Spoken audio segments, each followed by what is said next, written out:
नमस्कार, मी अक्षता गुरव. लाईव्ह मराठीच्या बातमीपत्रात आपल्या सर्वांचं स्वागत. पाहूयात आज दिवसभरातल्या ठळक घडामोडी.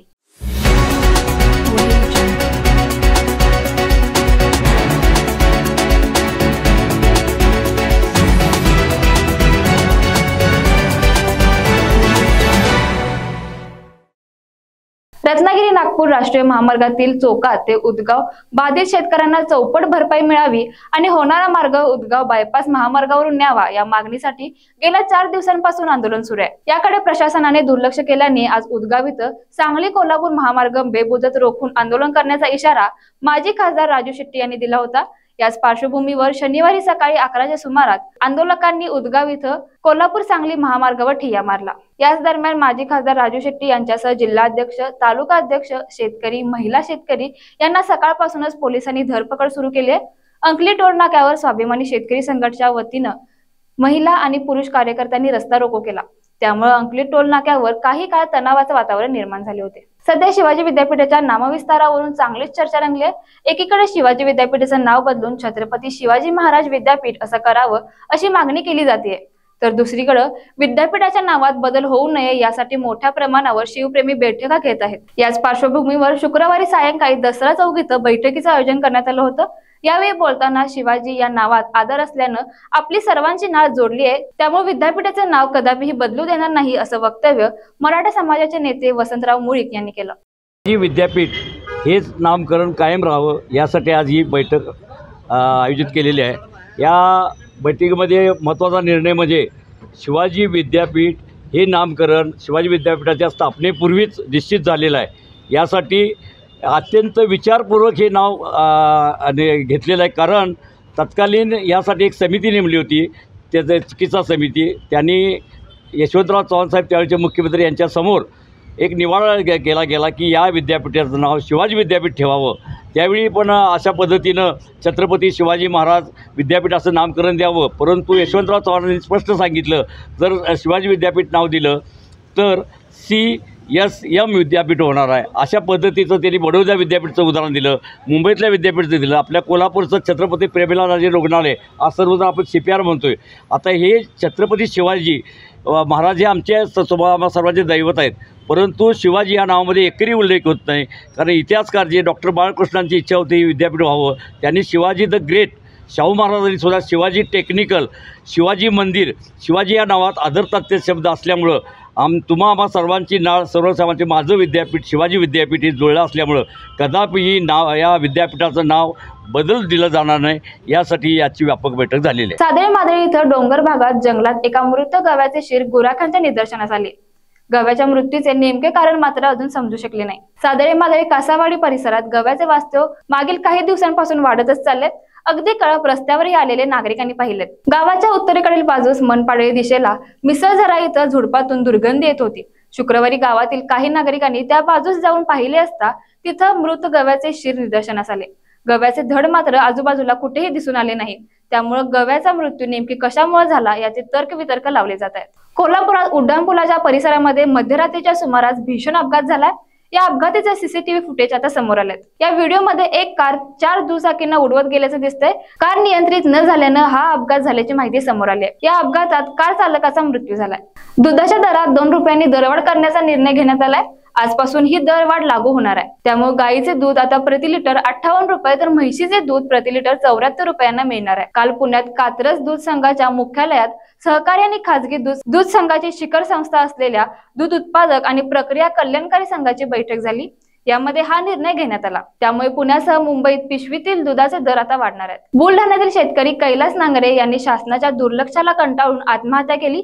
आत्महत्या करण्याआधी कैलास यांनी मुख्यमंत्र्यांना 4 पानी पत्र लिहत आपल्या भावना व्यक्त केल्या. या घटनेनंतर आता विरोधकांनी सरकारवर चांगलाच निशाणा साधलाय. संजय राऊत यांनी हे सरकार ढोंगी आणि दुतोंडी आहे असं म्हणत मुख्यमंत्री देवेंद्र फडणवीस यांच्यावर टीका केली. आज झालेल्या पत्रकार परिषदेत ते बोलत होते. सामना हा एकमेव दैनिक आहे, त्याच्यावरती कैलास यांच्यावरती अग्रलेख आहे. हे सरकार जे महाराष्ट्राचं आहे हे ढोंगी आणि दुतोंडी सरकार आहे. शेतकऱ्यांच्या प्रश्नावर, पाण्याच्या प्रश्नावर, अशा अनेक प्रश्नांवर हे आतापर्यंत त्या सरकारने तोंड उघडलेलं नाही. हे सरकार बाकी सर्व प्रश्नांवर बोलत आहे, सगळ्या प्रश्नांवर बोलेल, राजकीय प्रश्नांवर बोलेल, व्यक्तिगत प्रश्नांवर बोलतील, विरोधकांवर बोलतील, पण शेतकऱ्यांच्या आत्महत्यांवरती हे सरकार बोलायला तयार नाही. बुलढाण्यातल्या ज्या तरुण शेतकऱ्याला त्याला कृषी क्षेत्रातला पुरस्कार मिळाला होता, बरोबर ना, त्यानं राज्याच्या मुख्यमंत्र्यांशी, कृषी मंत्र्यांशी अनेकदा संवाद साधण्याचा प्रयत्न केला प्रश्नांविषयी,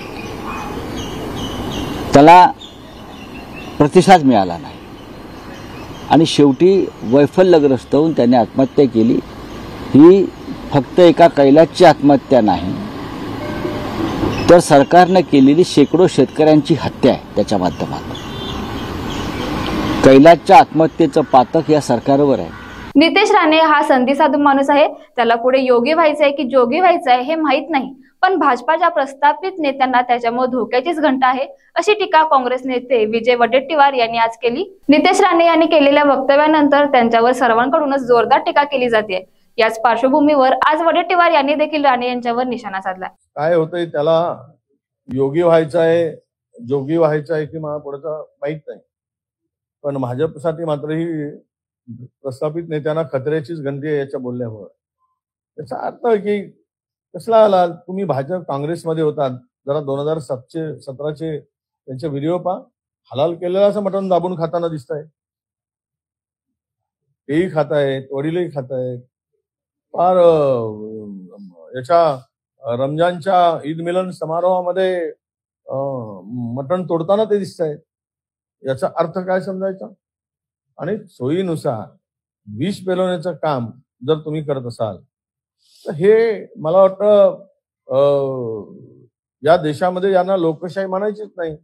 आमच्या अध्यक्षांनी म्हटलं त्याप्रमाणे आपला देश आणि राज्य आता तालिबानीकडे झुकतोय. उद्या या देशाचं तालिबान होईल अशा प्रवृत्तीमुळे हे आता स्पष्ट होत आहे. शरदचंद्र पवार पक्षाचे अध्यक्ष शरद पवार यांनी पंतप्रधान नरेंद्र मोदी यांना पत्र लिहिले. या पत्रात त्यांनी अखिल भारतीय मराठी साहित्य संमेलनाच्या उद्घाटन प्रसंगी आल्याबद्दल आभार मानले आहेत. तुमचे सखोल आणि अंतर्दृष्टीपूर्ण भाषण जगभरातील मराठी लोकांना खूप भावले, असे गौरवोद्गार ही पवार यांनी काढले. तसेच तालकटोरा स्टेडियम हे नवी दिल्ली महानगरपालिकेच्या अखत्यारीत येत असल्यानं अश्वारूढ पुतळा बसवण्यासाठी आवश्यक परवानगी देण्यासाठी दिल्ली सरकार आणि NDMC ला निर्देश देण्याबाबत आपण सांगावे, अशी मागणी देखील शरद पवार यांनी पत्रातून पंतप्रधान नरेंद्र मोदी यांच्याकडे केली आहे. सध्या शरद पवारांच्या या पत्राची सर्वत्र चर्चा सुरू आहे.